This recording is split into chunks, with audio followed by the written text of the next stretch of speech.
Hi. People have said I'm AI, but I'm not. I'm actually real. Also, subscribe to June 5th, 2014, Geneva, Wisconsin. It was the kind of morning that felt completely ordinary. The sun had risen slowly over the quiet rural landscape, casting long, golden shadows across the open fields and empty roadside. The air was warm, but not uncomfortable, and the sky was clear, with only a few thin clouds stretching across the horizon. North Co. Road was silent. This wasn't a busy highway, it was a quiet stretch of rural road surrounded by grass, weeds, and open land. Most people who passed through were locals, farmers, workers, people who had driven that road hundreds of times before. There was nothing unusual about it, nothing that suggested that this peaceful place was hiding something dark, something evil.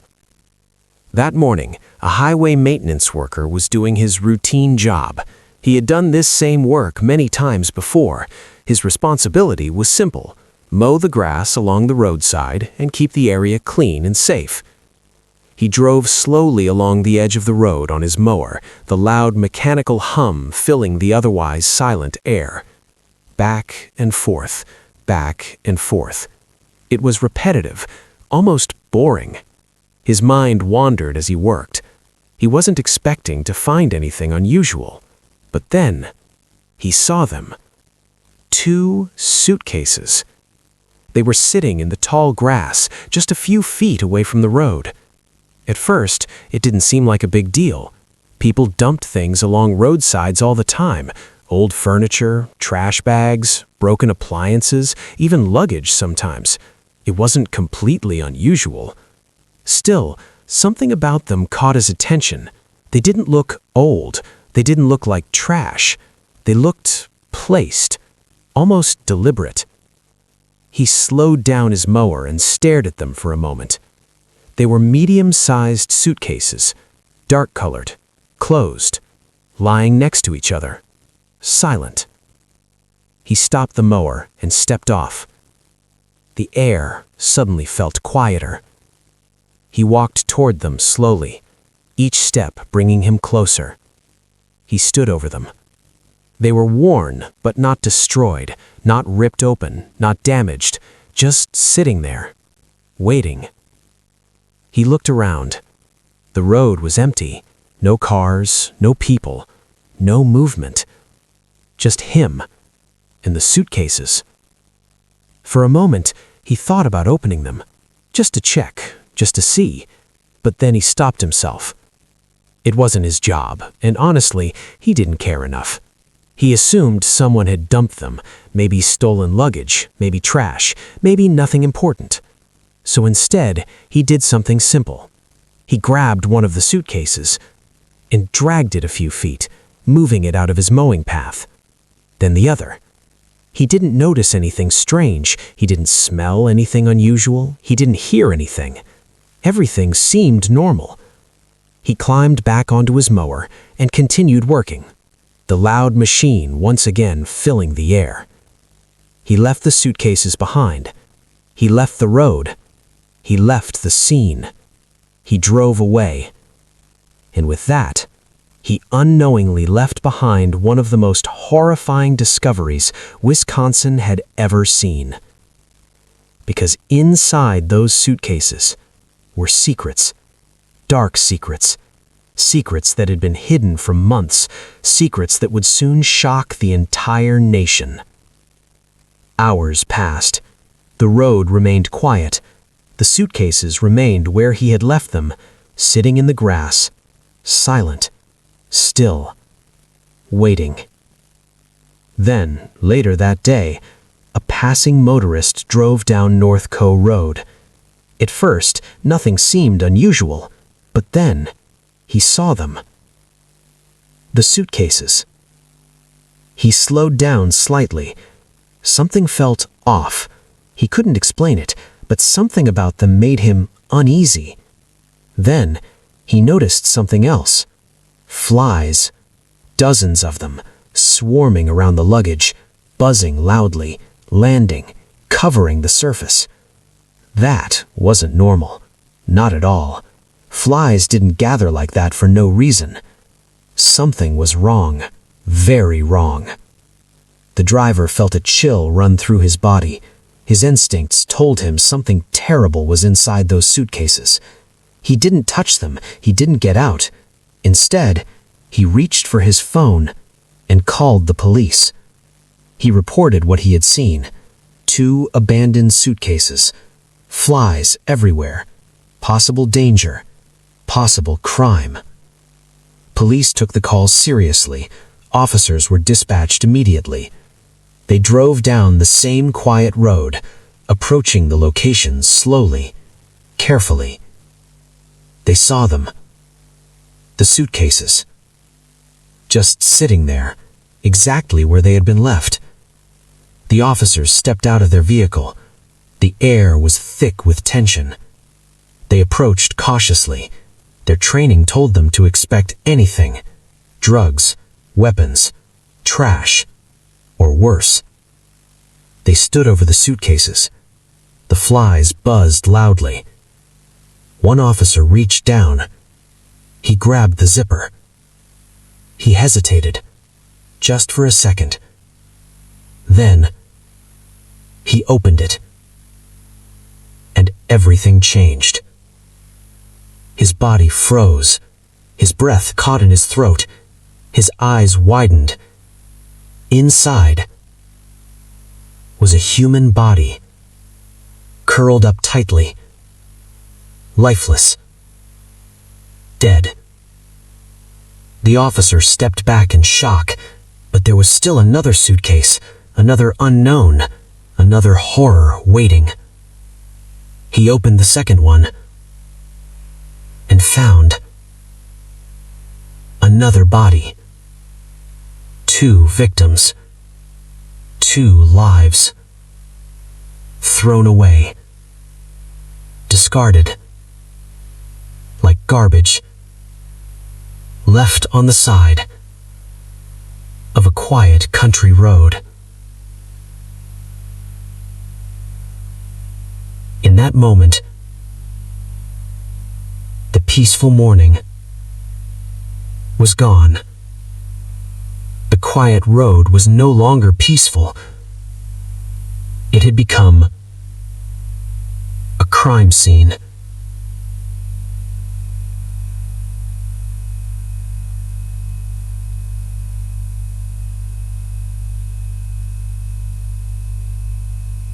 The moment the second suitcase was opened, the atmosphere changed completely.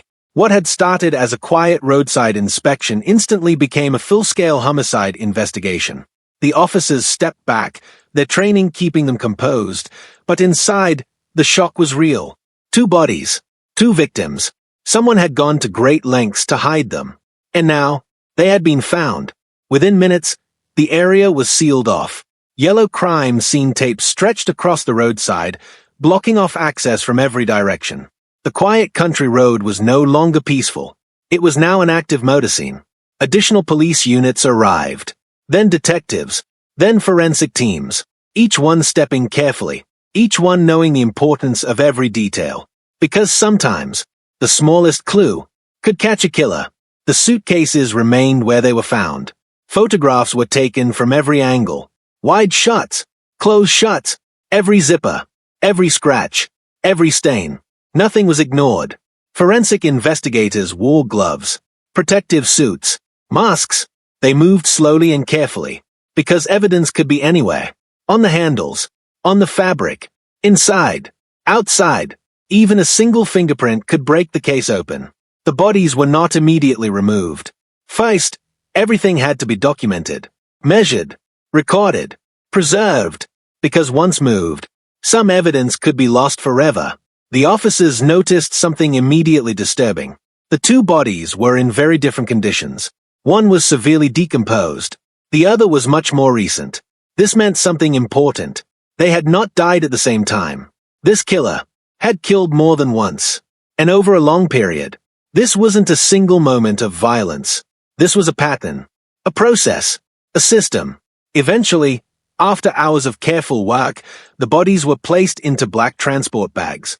They were loaded into the medical examiner's vehicle and driven away from the roadside, away from the public, and into the cold, clinical world of forensic examination. Because now, the dead would speak, not with words, but with evidence. At the medical examiner's office, the autopsies began.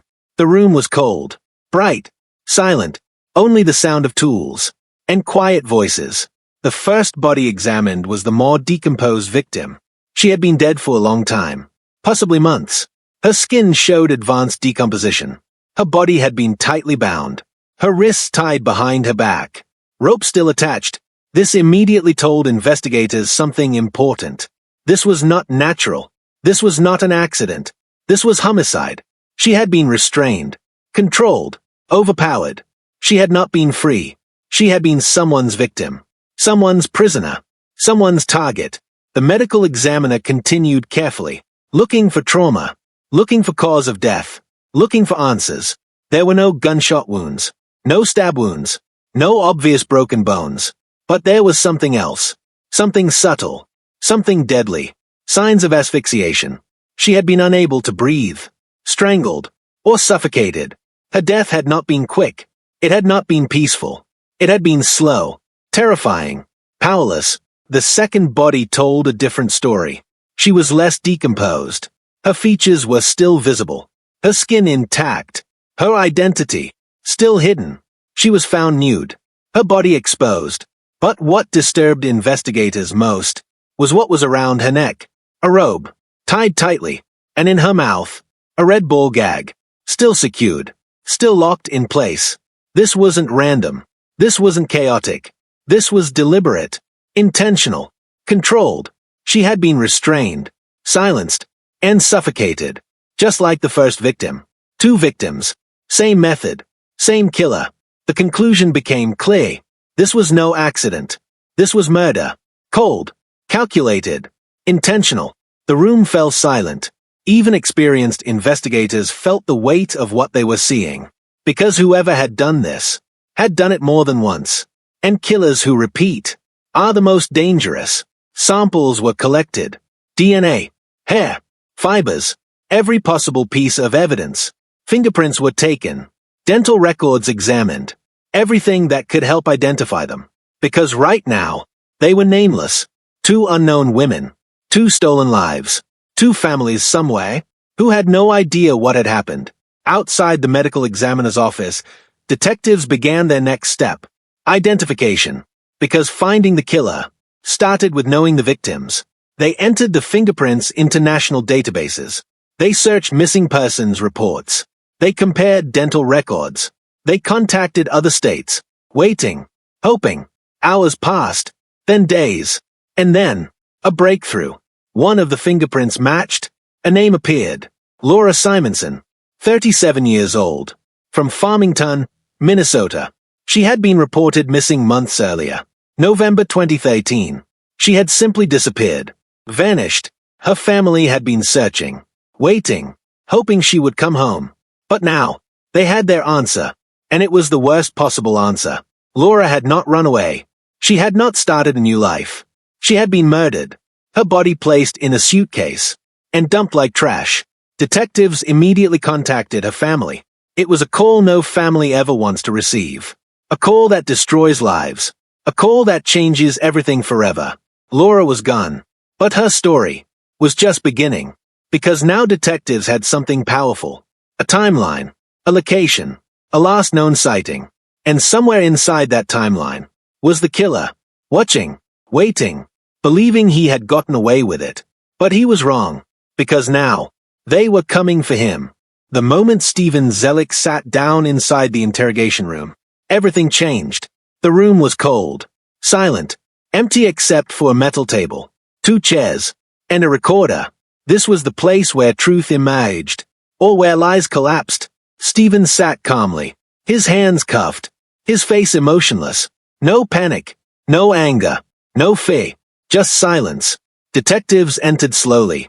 They sat across from him, placed a recorder on the table, and turned it on. The small red light began to glow. Everything from this moment forward would be recorded forever. One detective spoke first, his voice calm, controlled. "Stephen, we know about Laura." Stephen didn't respond. He just stayed at the table. The detective continued. "We know she was with you." Silence. Still nothing. Then, the detective leaned forward. "And we know about the suitcases."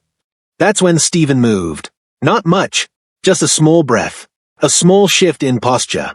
But detectives noticed, because experienced investigators know, the smallest reaction can reveal the biggest truth. They placed photographs on the table. Photos of the suitcases, photos of the crime scene, photos of the victims. Stephen looked at them, quietly, carefully, and then, he spoke, softly, "Yes." One word. That was all. But it changed everything. The detective leaned closer. "Yes, what?" Stephen swallowed, then said the words no one expected him to say so easily. "Yes, I did it." The room froze. Even the detectives felt the weight of that moment. He didn't deny it. He didn't fight it. He confessed, just like that. But what he said next was even more disturbing. He claimed it wasn't murder. He said it was an accident. He told detectives he never planned to kill anyone. He said he met the women online, on fetish websites. They agreed to meet him. They agreed to participate. They trusted him. And that trust cost them their lives. He explained how he restrained them, bound their wrists, covered their mouths, controlled their breathing. At first, they were alive, conscious, but then something went wrong.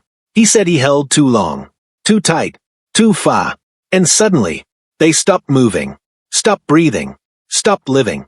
He told detectives he panicked. He didn't call for help. He didn't call an ambulance.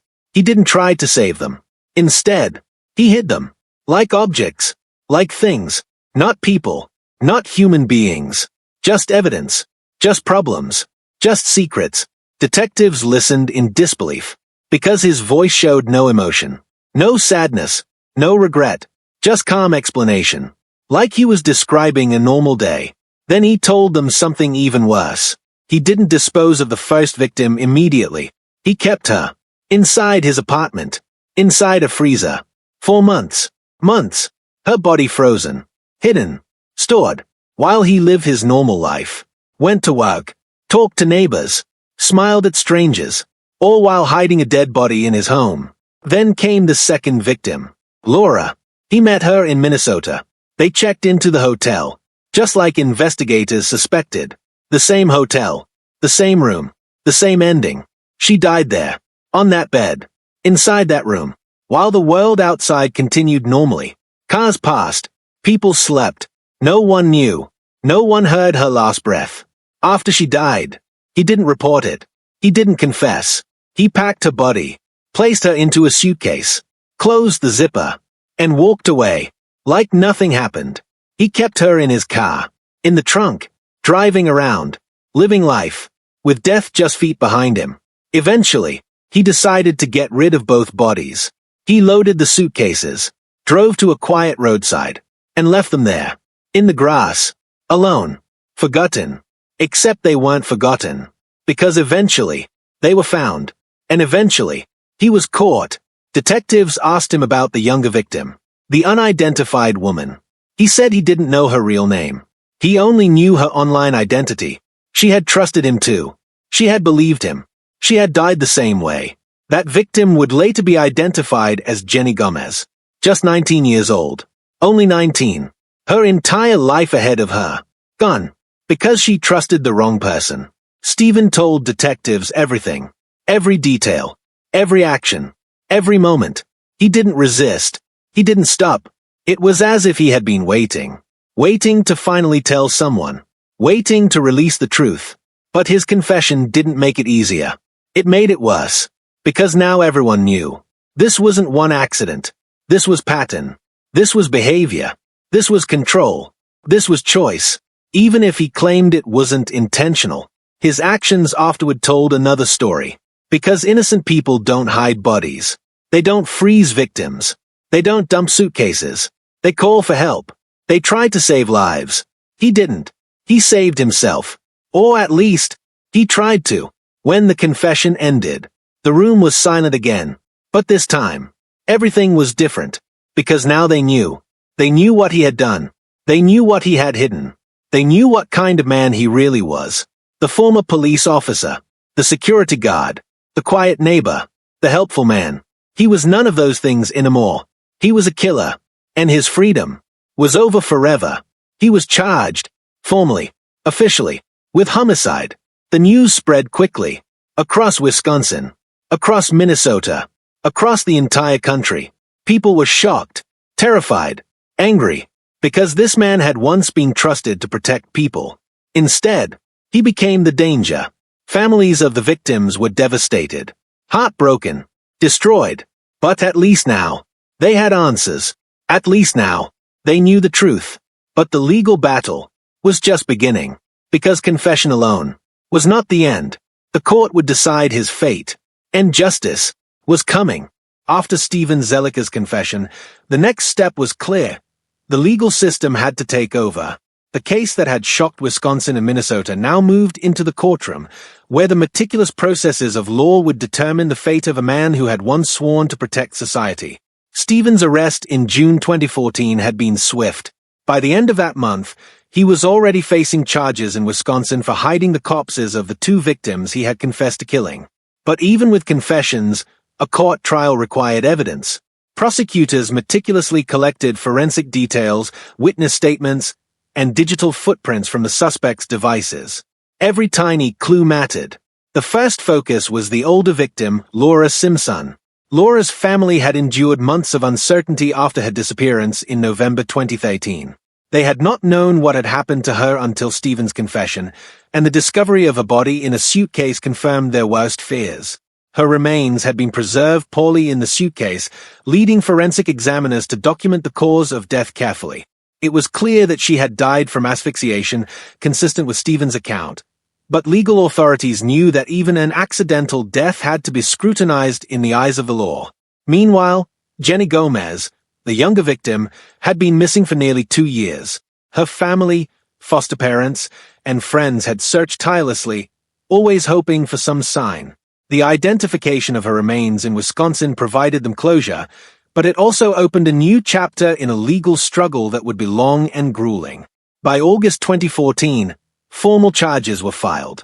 Steven faced multiple counts: reckless homicide, second-degree murder, and concealing a corpse. The prosecutors emphasized the cold, calculated manner in which he had handled both deaths, the freezing, transportation, and eventual roadside dumping. Each action spoke to intent and premeditation in the eyes of the law, regardless of the claims of accidental suffocation. The court proceedings began quietly but quickly drew national attention.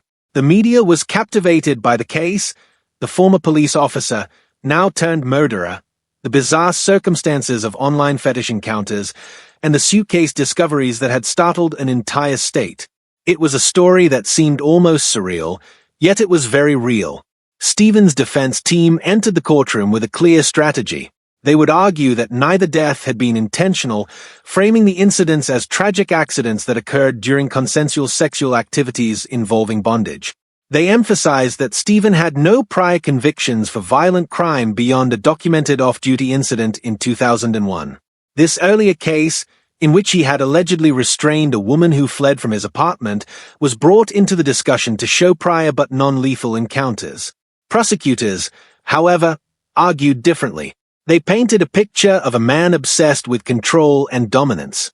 They detailed his online activity under the alias Mr. Handcuffs, his pursuit of submissive partners, and the meticulous way he stored and hid the bodies. Evidence from hotel records, cell phone logs, and forensic examinations of the suitcases provided a chilling timeline of events. It showed that Steven had deliberately concealed each victim's body and attempted to evade discovery, a fact that prosecutors used to counter the defense's claim of accidental deaths. In Wisconsin, the legal timeline advanced more quickly than in Minnesota. By late 2015, pre-trial hearings had concluded, and jury selection for the Wisconsin case was underway. The court carefully vetted jurors to ensure they had no prior exposure to the case that might bias their judgment. The media coverage made this difficult, as nearly every potential juror had at least heard headlines about the suitcase murders or seen images of the crime scene. Stephen, throughout these preparations, remained calm. He did not display visible signs of stress or fear. His demeanor was flat, his responses measured. Defense attorneys noted that he appeared to accept the process quietly, possibly resigned to the outcome. Yet, this very calmness unnerved the prosecutors and investigators. How could someone responsible for such horrific deaths be so composed?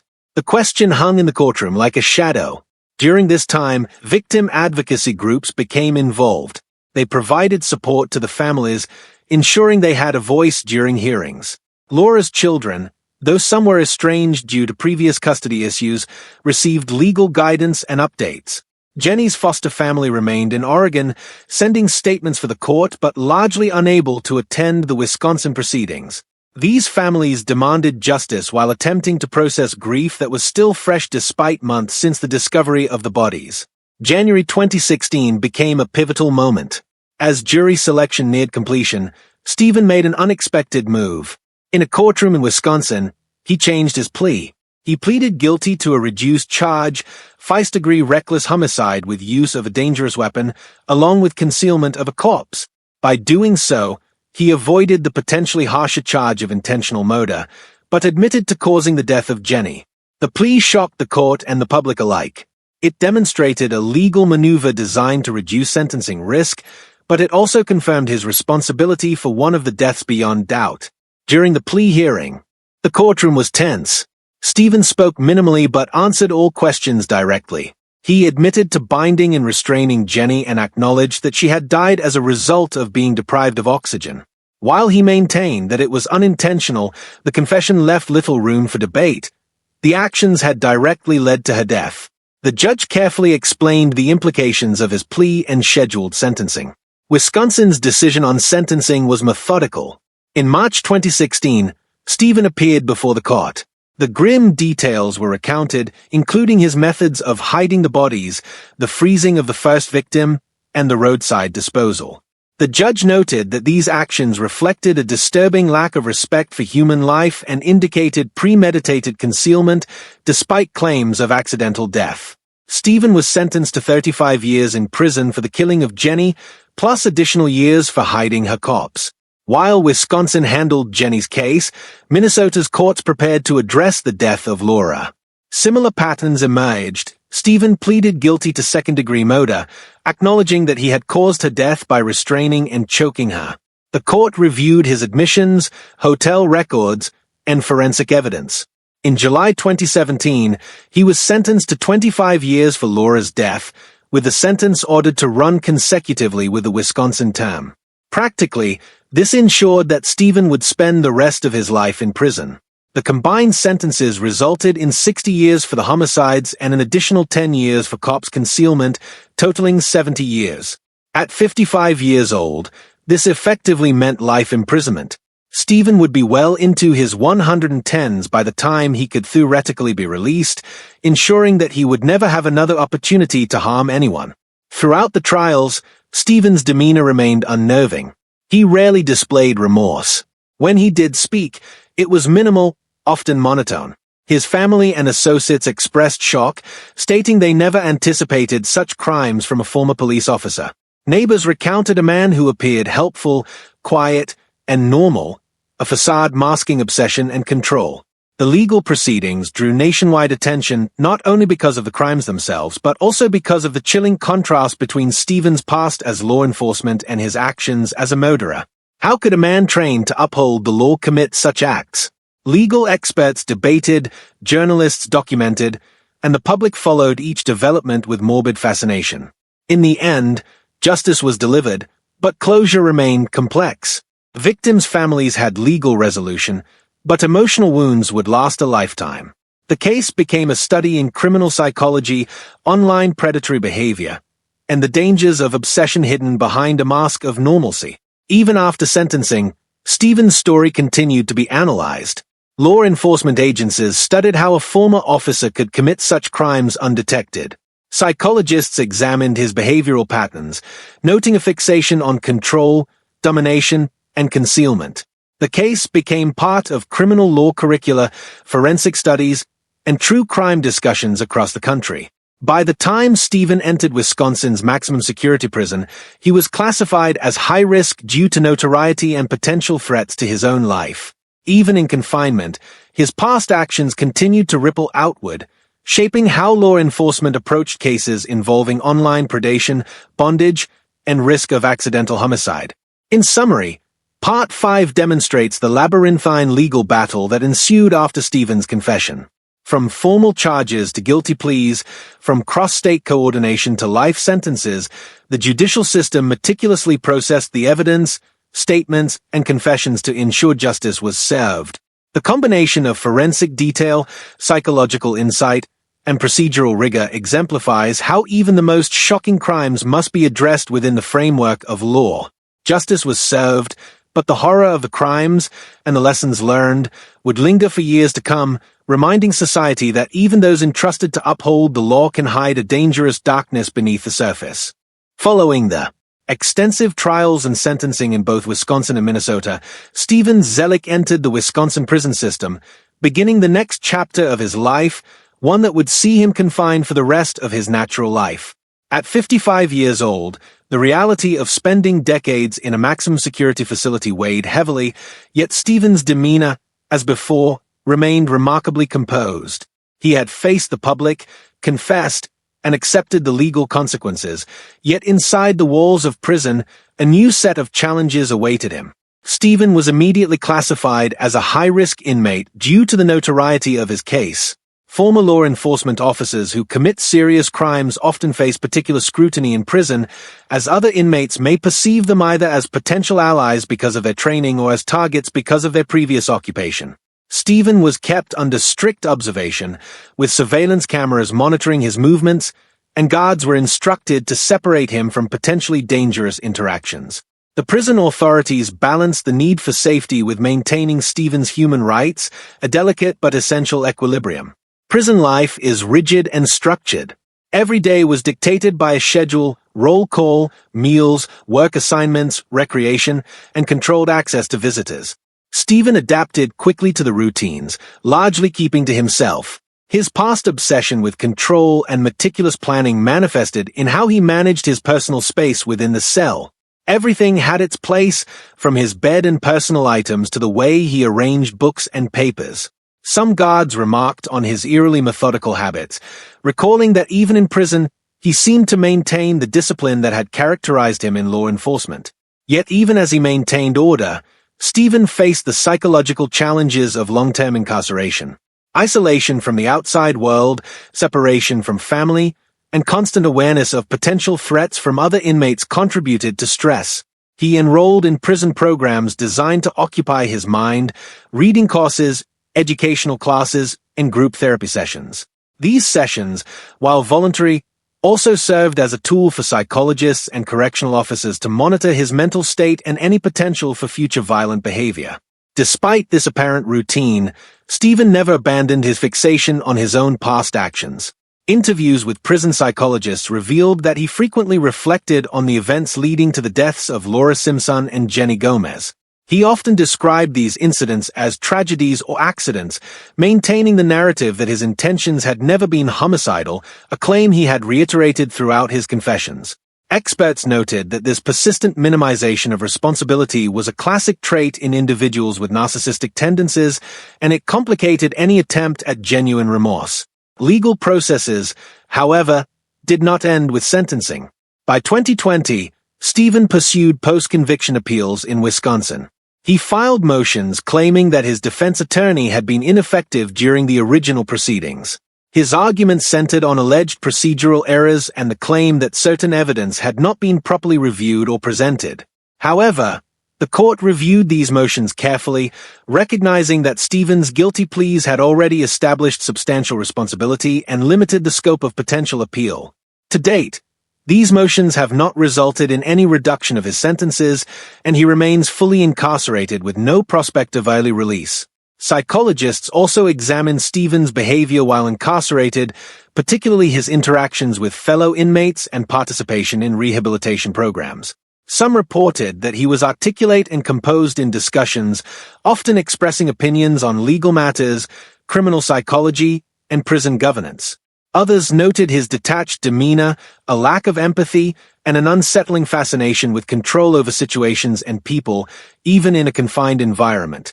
While not physically violent inside prison, these psychological traits reinforced the perception that he remained a manipulative and potentially dangerous individual.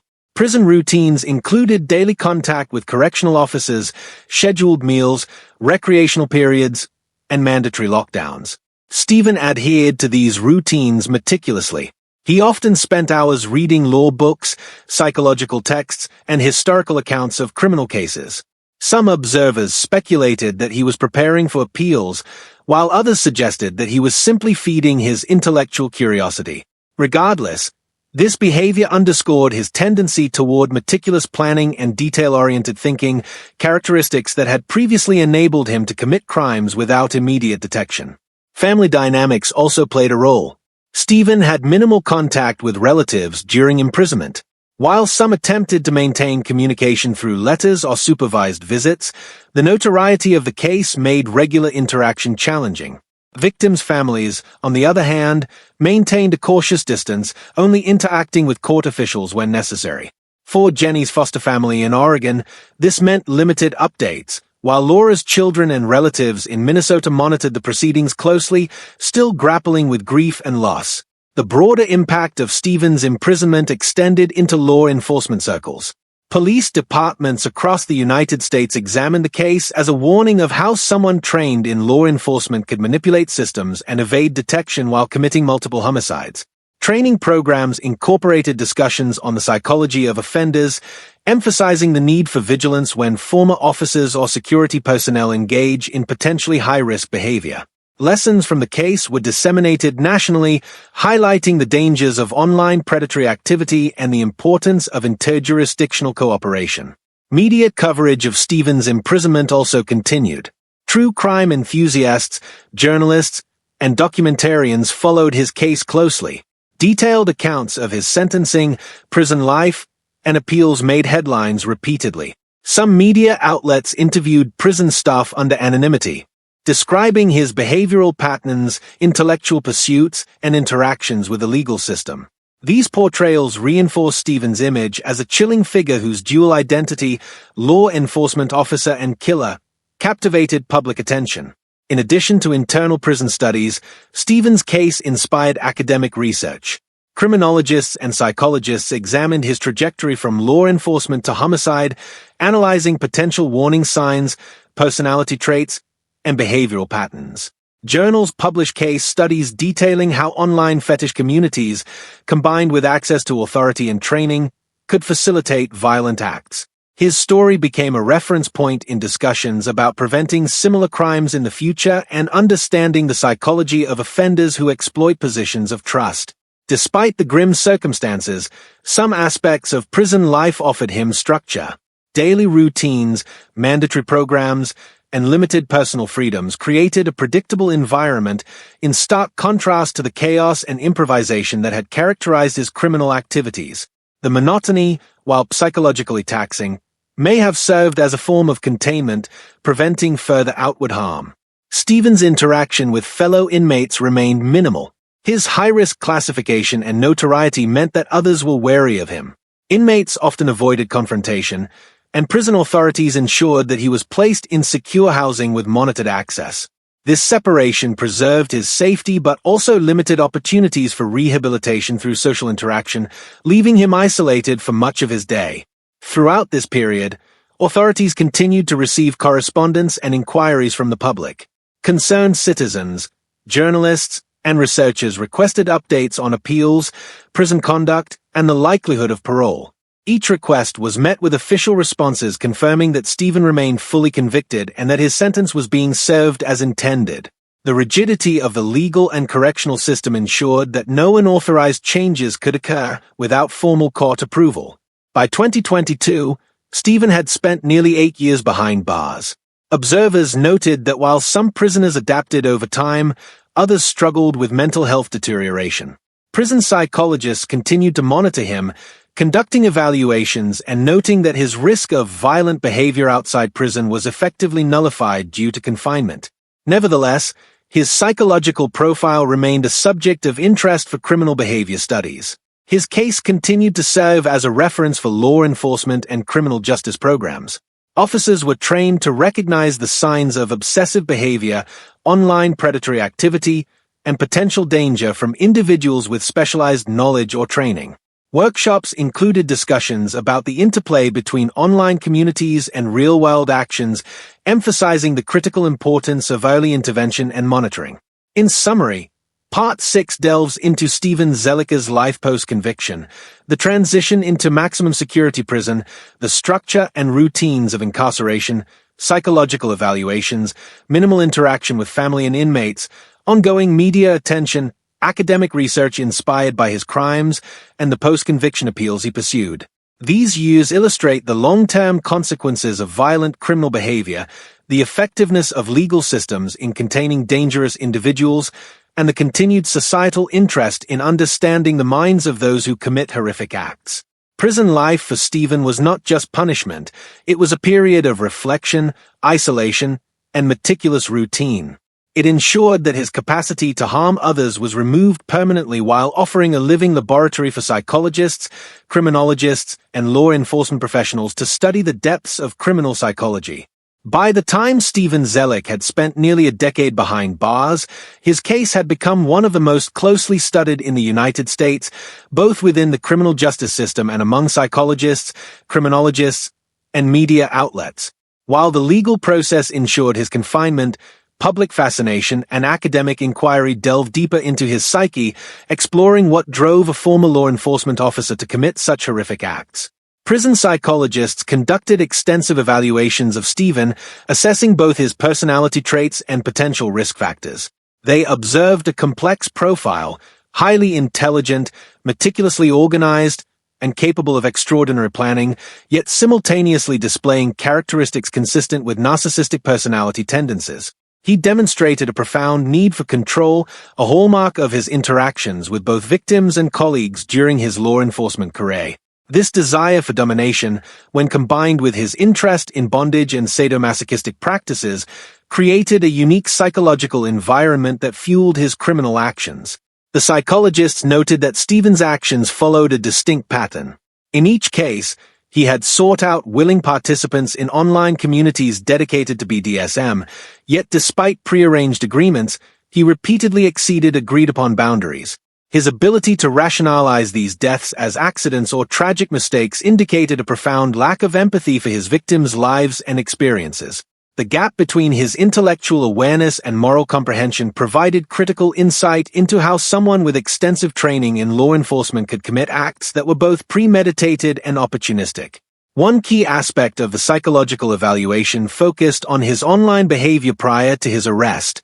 Under the alias Mr. Handcuffs, Steven actively sought submissive partners, detailing elaborate scenarios that involve bondage, restraint, and control. Experts concluded that his online persona reflected not just fantasy but a dangerous experimentation with power dynamics that escalated into lethal real-world consequences. The fact that he continued these activities until the morning of his arrest highlighted both compulsivity and a disregard for potential outcomes, further underlining his high-risk profile. Steven's interactions with prison staff were consistently formal and calculated. He participated in mandatory therapy sessions and educational programs but never openly demonstrated remorse. When asked about his crimes during psychological interviews, he framed them as unfortunate incidents within consensual sexual encounters, maintaining the narrative he had presented throughout the judicial process. This persistent minimization of culpability reinforced his notoriety and contributed to ongoing media interest. Speaking of media, the press coverage of Steven Zellicker's case remained intense years after his arrest. News outlets chronicled the details of his crimes, confessions, and sentencing, ensuring that the story remained a point of discussion nationwide. True crime shows, podcasts, and documentaries analyzed every facet of the case, often highlighting the juxtaposition between his law enforcement background and his capacity for violence. Analysts debated how an individual trained to uphold the law could exploit systems of trust, a theme that resonated deeply with both law enforcement professionals and the public. In the realm of criminology, Steven's case became a textbook example for studies on dual-role offenders, individuals who maintain socially acceptable professional identities while committing clandestine violent acts. Universities and criminal justice programs incorporated detailed case studies into curricula, illustrating the interplay between psychological predispositions, access to authority, and the potential for harm. Students and scholars debated whether his behaviors were predictable or if his law enforcement training merely facilitated more calculated crimes. The notoriety of the case also affected other aspects of the criminal justice system. In Wisconsin and Minnesota, task forces reviewed interagency coordination, noting that Stevens' cross-state crimes emphasized the importance of cooperation between jurisdictions. Police departments implemented updated protocols for missing persons and potential homicide cases involving individuals with law enforcement backgrounds. Lessons learned from the Stevens-Zellick case were disseminated widely, influencing investigative strategies and risk assessments in similar scenarios. The public perception of Steven was heavily shaped by media portrayals. While some articles emphasized his tragic backstory and psychological complexity, others focused on the shock factor. A former officer, trained to protect, had become a killer.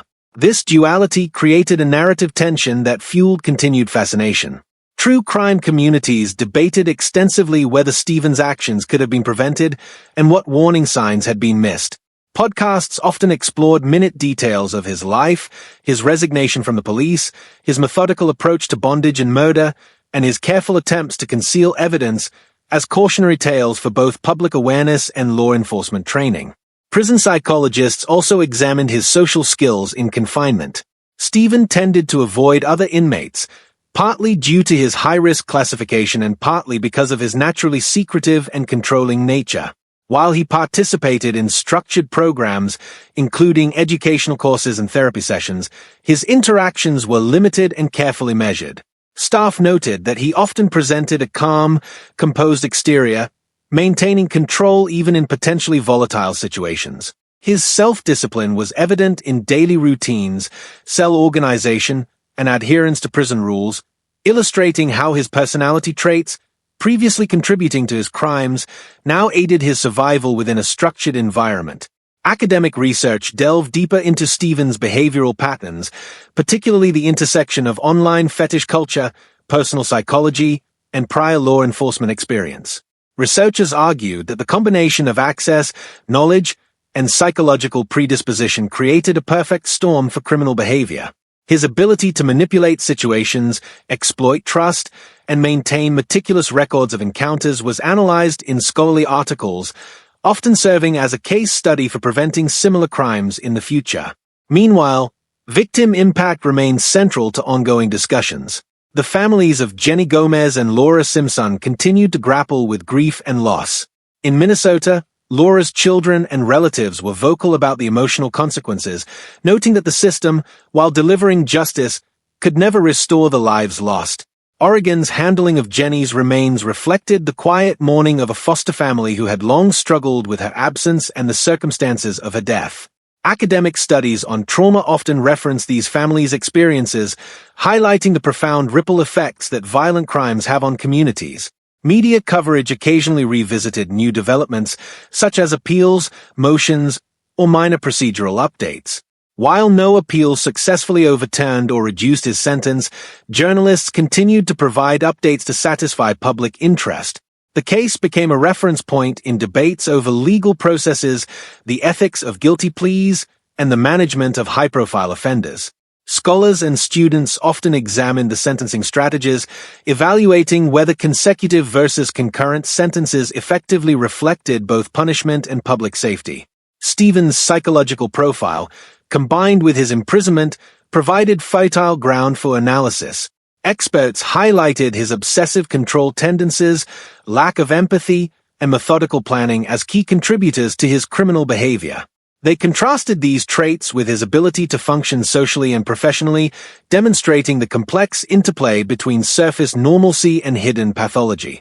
Case studies emphasize that such duality is often underestimated, underscoring the importance of comprehensive background checks, behavioral monitoring, and psychological assessment in both professional and personal spheres. Within prison walls, Stevens' routine persisted. He engaged in intellectual pursuits, such as reading legal texts, psychology, and criminology, often taking detailed notes. Some argued this reflected a desire to prepare for future appeals or post-conviction challenges, while others saw it as intellectual curiosity and self-discipline. Staff noted his meticulous record-keeping and careful observation of institutional rules, all of which reinforced the dual nature of his personality: structured, disciplined, yet inherently dangerous. Despite the monotony, he remained a figure of intense interest, both in true crime circles and among criminology scholars. His story exemplified a rare but profound intersection: a former officer leveraging professional skills, psychological inclinations, and online communities to commit and conceal multiple homicides. Publications, documentaries, and seminars dissected every aspect of his case, from the first missing person report to his life in prison, providing a wealth of knowledge about the mechanisms of modern crime. Finally, Stephen's case continued to remind the public and professionals alike that human behavior is complex, multifaceted, and sometimes unpredictable. The juxtaposition of law enforcement training with violent behavior underscored vulnerabilities in both personal and systemic safeguards. Psychologists emphasize that his profile, while extreme, illustrates broader principles of criminal behavior. Obsession, control, and lack of empathy can combine in ways that pose extraordinary risk. In conclusion, Part 7 examines the psychological analysis and media attention surrounding Stephen Zellick. This segment covers detailed evaluations of his personality, the interplay between online behavior and real-world actions, prison interactions, ongoing media and academic scrutiny, victim impact, and the broader societal lessons derived from his case. It highlights how true crime cases extend beyond the courtroom, influencing criminal justice protocols, psychological research, and public understanding. Stephen's life in prison, coupled with intense study of his behavior, provides a chilling reminder: even after incarceration, the examination of criminal minds continues, offering insights into prevention, intervention, and the societal consequences of unchecked compulsions and hidden pathology. Following his sentencing, Stephen Zellick was transferred to a high-security facility in Wisconsin, a prison designated for inmates with extreme sentences, notoriety, or high-risk classifications. For Stephen, his former law enforcement background and the violent nature of his crimes meant special considerations were implemented to ensure both his safety and the safety of other inmates. The prison authorities classified him as a high-risk individual, largely due to his notoriety and the potential for retaliation from other inmates. This classification dictated several aspects of his daily routine, including movement restrictions, interaction with other inmates, and heightened monitoring by prison staff. Upon arrival, Stephen faced an abrupt transition from relative freedom to the rigidly controlled environment of prison life. The monotony, combined with strict regulations and constant observation, demanded adaptation. Like many long-term inmates, he began to establish routines that provided a sense of control over an otherwise restrictive environment. His cell was kept meticulously organized, books and personal items aligned precisely, documents and notes arranged in neat stacks, and daily activities scheduled to maximize efficiency. This attention to order reflected both his personality and coping strategy, allowing him to maintain a sense of autonomy despite the constraints of incarceration. Prison psychologists conducted ongoing assessments, aiming to determine both his risk of future violence and potential for rehabilitation. These sessions were structured to evaluate cognitive and emotional patterns, examine coping strategies, and explore his willingness to engage with therapeutic interventions. Observations revealed that while Stephen demonstrated intelligence and self-discipline, he exhibited limited emotional insight and continued to rationalize his actions as unintended accidents. His self-perception remained tightly intertwined with control and authority, even in a context where he no longer held societal power. Rehabilitation efforts focused on multiple dimensions, including education, cognitive behavioral therapy, CBT, and social skills training. Stephen participated in programs designed to develop empathy, impulse control, and moral reasoning. Despite participation, his progress was minimal. He often engaged in discussions analytically rather than emotionally, suggesting a detached, intellectual understanding of moral concepts without internalizing them. Experts emphasize that rehabilitation in cases like his is often limited, particularly when crimes involve deliberate premeditation and manipulation.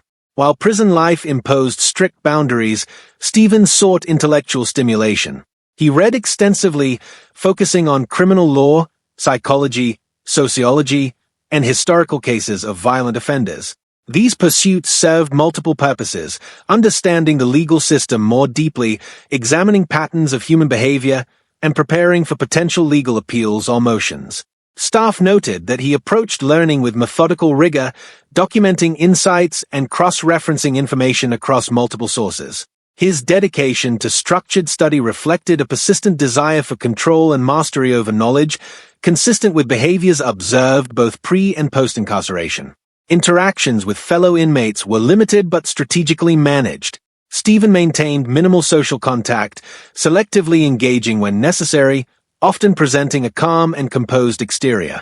This allowed him to avoid conflicts, maintain personal safety, and limit exposure to threats from other prisoners. Staff observed that while he was courteous and compliant with regulations, he rarely formed genuine relationships or emotional connections. This behavior mirrored his previous life outside prison, where interactions were carefully. Coverage frequently revisited his prison conduct, rehabilitation attempts, and ongoing legal actions, providing updates to satisfy a persistent fascination with the case. True crime documentaries and investigative journalists emphasized the human consequences of his crimes, focusing on the victims' families and the broader societal implications of dual-role offenders, those who outwardly serve the law while secretly committing heinous acts. Public interest remained high due to the unusual combination of his law enforcement background, calculated criminal behavior, and the cross-jurisdictional nature of his crimes. Ongoing legal proceedings extended beyond appeals, encompassing post-conviction motions and procedural challenges. In 2020, Stephen filed a motion claiming ineffective assistance of counsel during his Minnesota trial. While these claims required thorough review by the courts, no successful outcomes were reported as of the latest updates.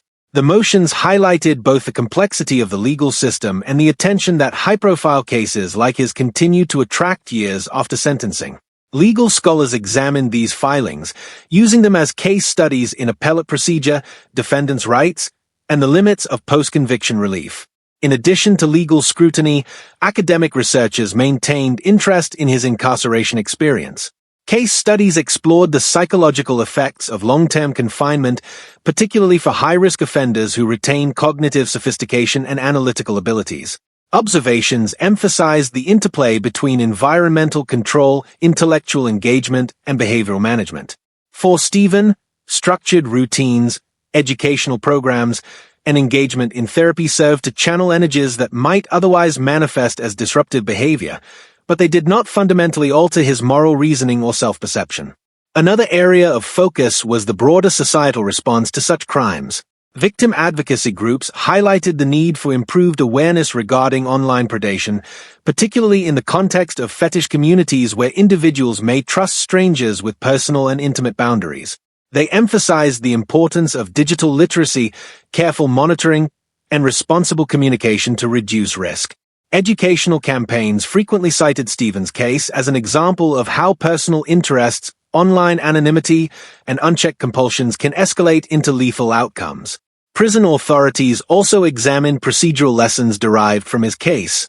The cross-state nature of his crimes underscored the need for interjurisdictional collaboration, improved communication between law enforcement agencies, and proactive information-sharing protocols. Officers involved in the investigation were commended for their diligence, coordination, and attention to detail, which ultimately led to both convictions. Simultaneously, policymakers and administrators reviewed the structural vulnerabilities exposed by his dual-role offenses, using the case as a blueprint for reform and preventive measures. Within the prison environment, Stephen's activities extended beyond education to structured programming designed to reduce recidivism. He participated in classes focusing on anger management, ethics, and social responsibility, though participation often remained superficial. While some inmates internalize rehabilitative lessons, Stephen engaged more as an intellectual exercise than an emotional transformation. This distinction offered insight into the challenges of rehabilitating offenders whose crimes stem from deep-seated compulsion, narcissism, or pathological desire for control rather than impulsivity or social circumstance. The ongoing monitoring of Stephen also involved technological surveillance, including daily logs, behavior tracking, and restricted internet access. These measures ensured both institutional safety and compliance with his classification as a high-risk inmate. Staff were trained to recognize subtle behavioral cues indicating potential threats or manipulative conduct, emphasizing the importance of constant vigilance in high-profile incarceration cases. Meanwhile, media coverage emphasized human stories, the pain of the victims' families, the societal implications of the crimes, and lessons learned in both prevention and justice. Laura Simpson's children and Jenny Gomez's foster family were often highlighted, illustrating how homicide reverberates across communities. Scholars and journalists alike pointed out that even with extensive imprisonment, the repercussions of Stephen's actions continued to influence public perception, criminal justice policy, and victim advocacy initiatives. In the broader context of criminology, Stephen's case remained a seminal example of dual-role offending. His law enforcement training, combined with premeditated manipulation and online engagement, highlighted both psychological complexity and systemic vulnerabilities. Researchers debated whether earlier intervention, community awareness, or enhanced screening protocols could have prevented the escalation of his behavior. Courses in criminal psychology often cited his file, dissecting each stage, from early fascination with control through online predation to eventual homicide and concealment of evidence. Moreover, Stephen's incarceration highlighted the ongoing tension between punishment and rehabilitation. While he remained a high-risk, incarcerated individual, institutions attempted to engage him through structured programs. These efforts underscored the philosophical and practical challenges inherent in managing offenders who demonstrate both intellectual capability and a lack of empathy or moral reflection. Scholars often debated the efficacy of these interventions, noting that while programs could mitigate behavioral risk, fundamental transformation was unlikely. In addition to daily routines, Stephen engaged in long-form writing and journaling, often reflecting on past experiences, legal proceedings, and institutional life. Staff reported that while his writings were detailed and methodical, they lacked emotional insight or genuine remorse. This behavior illustrated a persistent need for control and self-expression within safe parameters, a characteristic consistent throughout his life. Finally, ongoing discussions emphasized how the Stephen Zellick case serves as a cautionary tale. Law enforcement professionals, educators, psychologists, and families study the circumstances that enabled his crimes, emphasizing vigilance, ethical responsibility, and preventive measures. From online safety to behavioral observation, his story has been dissected to inform future generations about the potential dangers of unchecked compulsions and dual-role offenders. In conclusion, Part 8 explores Stephen Zellick's prison life, rehabilitation efforts, ongoing legal proceedings, and societal responses. It examines how institutional structure, programming, and observation manage high-risk offenders, while highlighting the persistent challenges in transforming deeply ingrained psychological traits. Additionally, it emphasizes the broader implications of his crimes for victim advocacy, public awareness, law enforcement training, and criminology research. Stephen Zellick's life in incarceration illustrates a complex interplay between control, intellect, and pathology. Even behind bars, his case continues to resonate, offering critical lessons on risk assessment, prevention, and the enduring impact of violent crime on families, communities, and society at large. As the years passed inside prison walls, Stephen Zellick's case did not fade into obscurity. Instead, it entered a new phase, one defined not by investigation or trial, but by appeals, psychological examination, and the long-term consequences of his crimes. While his physical freedom was permanently gone, his legal battle and psychological evaluation continued, shaping the final chapters of his life. Inside the Wisconsin prison system, Stephen maintained his routine with precision. He woke early, often before the official morning call, and spent time reading or writing in silence. The controlled environment suited his personality in unexpected ways. For a man who had always sought control, prison offered structure. Every hour was scheduled. Every movement was monitored. Yet beneath this routine was a clear objective. Stephen was preparing for appeal. He spent countless hours in the prison law library, studying legal procedures, case law, and the details of his own convictions. He carefully reviewed transcripts, searching for errors, inconsistencies, or procedural mistakes that might give him an opportunity. His primary target was his Wisconsin conviction. Stephen filed a post-conviction motion, arguing that his original legal defense had been inadequate. He claimed his attorney had failed to properly challenge certain aspects of the prosecution's case. He also suggested that his psychological state had not been fully evaluated during the original proceedings. These motions were not unusual. Many long-term inmates pursue appeals. For some, it is hope. For others, it is simply something to do. For Stephen, it was both. The courts reviewed his filings carefully, but the outcome was not what he wanted. The judges found no sufficient evidence to overturn his conviction. The sentence remained unchanged. Still, Stephen did not stop. He continued filing legal documents, continuing the fight even when the chances of success were extremely small. For him, the legal battle had become part of his identity. Meanwhile, psychologists and criminal behavior experts became increasingly interested in his case. Stephen represented a disturbing contradiction. He had once been a police officer in Milwaukee. He had sworn to protect others. Yet he had become a killer. Experts wanted to understand how this transformation happened. Psychological evaluations revealed disturbing patterns. Stephen demonstrated traits associated with psychopathy. Not the exaggerated version seen in movies, but the clinical form. He was calm, controlled, emotionally detached. He showed very little genuine remorse. He did not deny his actions, but he did not express true emotional regret. Instead, he described the events in neutral, almost clinical terms, like someone explaining a technical mistake. This emotional detachment disturbed many experts. It suggested that his primary concern had never been the victims. His concern had always been himself. Control was central to his personality. Control over situations. Control over people. Control over outcomes. Even his crimes reflected this pattern.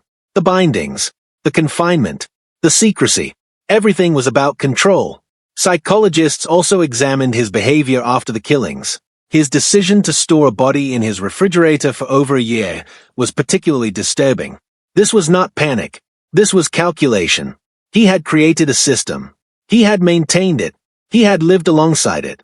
This level of emotional compartmentalization was rare. It demonstrated an ability to separate his crimes from his daily life. He could go to work, talk to people, live normally, while hiding a corpse in his home. This ability to compartmentalize was one of the most frightening aspects of his psychology. It allowed him to function in society without detection.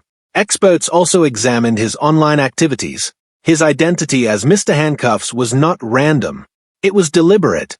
It represented his fantasy identity, an identity built around dominance and ownership. This identity became stronger over time. Eventually, it consumed him. By the time of the murders, the line between fantasy and reality had disappeared. He was no longer pretending. He was acting. This progression is known as escalation. It is a common pattern in violent offenders. Fantasies grow stronger. Behavior becomes riskier. Eventually, fantasy becomes action. Stephen followed this exact path. Meanwhile, his victims' families continued to live with the consequences. In Minnesota, Laura Simpson's family struggled with grief. Her children grew up without their mother. Birthdays passed. Holidays passed. But she never returned. In Oregon, Jenny Gomez's foster family remembered her as a young woman searching for belonging. She had survived a difficult childhood. She had hoped for a better future. Instead, her life ended in a hotel room. The emotional damage could not be undone. No sentence could bring them back. No appeal could erase the past. Back inside prison, Stephen aged. The years changed his appearance. His hair turned gray. His face became lined with age. But his personality remained largely unchanged. He remained quiet, controlled, detached. Prison staff described him as a model inmate. He followed rules. He avoided conflict. He caused no trouble. But this did not mean he had changed. It simply meant he had adapted. Adaptation was one of his strengths. It had allowed him to survive outside prison. Now it allowed him to survive inside. Criminal psychologists often discussed his case in academic settings. His story became part of training programs. Students studied his behavior. They analyzed his personality. They examined the warning signs. His case taught an important lesson. Danger does not always look dangerous. Stephen did not look like a killer. He looked ordinary. He spoke calmly. He behaved politely. He blended into society. This made him more dangerous, because no one suspected him. This is one of the most difficult challenges in criminal psychology. Identifying hidden predators, people who live normal lives, while hiding violent secrets. Stephen was one of those people. Meanwhile, public interest in his case continued. True crime documentaries featured his story. Podcasts analyzed his behavior. Journalists wrote about his crimes. His name became associated with one of the most disturbing homicide cases in Wisconsin history. But inside prison, his world remained small. Concrete walls, steel doors, locked gates. This was his reality now. Forever. He would never again walk freely outside. Never again drive freely. Never again live independently. His life would end in prison. This was his punishment. And his legacy. Not as a police officer. Not as a citizen. But as a convicted killer. A man who destroyed lives. And in doing so, destroyed his own. Yet even as time passed, questions remained. Could his crimes have been prevented? Could warning signs have been recognized earlier? Could intervention have stopped him? These questions had no easy answers, but they remained important. Because understanding the past helps prevent future crimes. Stephen Zelliker's story became a case study, a warning, a lesson, not just about crime, but about human nature, about how darkness can hide behind normal faces, and how control, obsession, and secrecy can lead to destruction. As the prison doors closed each night, Stephen remained inside, alone with his thoughts, alone with his past, alone with the consequences of his actions. And there he would remain, for the rest of his life. The sound of the steel door closing became the defining sound of Stephen Zelliker's existence. It happened every night. The heavy metal door slid shut, the lock engaged with a loud, final click, and with that sound, the world reminded him of one simple truth. He was never leaving. After his sentencing, Stephen was transferred deep into the Wisconsin prison system. Eventually, he was placed in a high-security facility near Waupun, a place designed to hold some of the state's most serious offenders. This was not the life he had imagined for himself. Years earlier, he had walked freely through neighborhoods. He had worn a police uniform. He had carried authority. Now, he wore an inmate number. Inside prison, identity changes quickly. You are no longer defined by your career. You are defined by your crime. And everyone knew Stephen's crime. The murder of 2 women. The suitcases. The refrigerator. The secrets. Other inmates watched him carefully. Some avoided him. Others studied him. Former police officers often faced danger in prison. Many inmates hated law enforcement. Some saw harming a former officer as revenge. Because of this, Stephen was monitored closely. Prison officials placed him in areas where his safety could be controlled. Despite this risk, Stephen did not behave like a man in fear. He remained calm. He followed rules. He avoided confrontation. He spoke very little. His behavior reflected the same emotional control he had shown his entire life. Every morning, his day began early. The lights turned on. Breakfast was served. Meals were simple, routine, predictable. After breakfast, inmates were assigned activities. Some worked prison jobs. Some exercised. Some attended programs. Stephen often chose isolation. He spent hours reading law books, psychology books, history books. He seemed particularly interested in psychology. Perhaps he wanted to understand himself. Or perhaps he simply wanted to understand how others saw him. Other inmates noticed his quiet nature. He did not brag. He did not tell stories. He did not seek attention. He stayed in the background, invisible. But his past could not be erased. Correctional officers knew his history. They knew the details. They knew what he had done. Some officers treated him professionally. Others kept emotional distance. It was difficult to forget his crimes. Outside prison, the world continued to discuss his case. True crime researchers examined every detail. His transformation from police officer to killer fascinated experts. It challenged assumptions. People expect criminals to look dangerous, to behave strangely, to stand out. Stephen did none of these things. He blended in. He lived normally. He hid his darkness. This made his case more disturbing. It showed how deception could exist in ordinary lives. Meanwhile, his victims' families continued their lives without closure. In Farmington, Laura Simpson's family faced permanent loss. Her children grew older.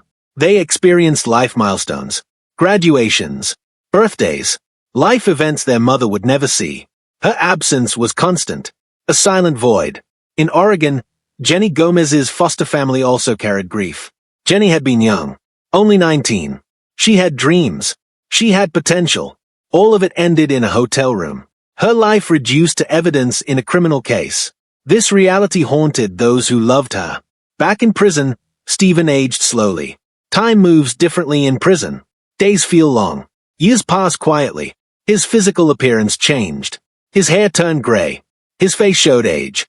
But emotionally, he remained the same. Controlled, reserved, detached. Psychologists who studied his case believed he had built emotional barriers. These barriers allowed him to function without guilt overwhelming him. Without these barriers, living with his crimes might have been impossible. Instead, he compartmentalized.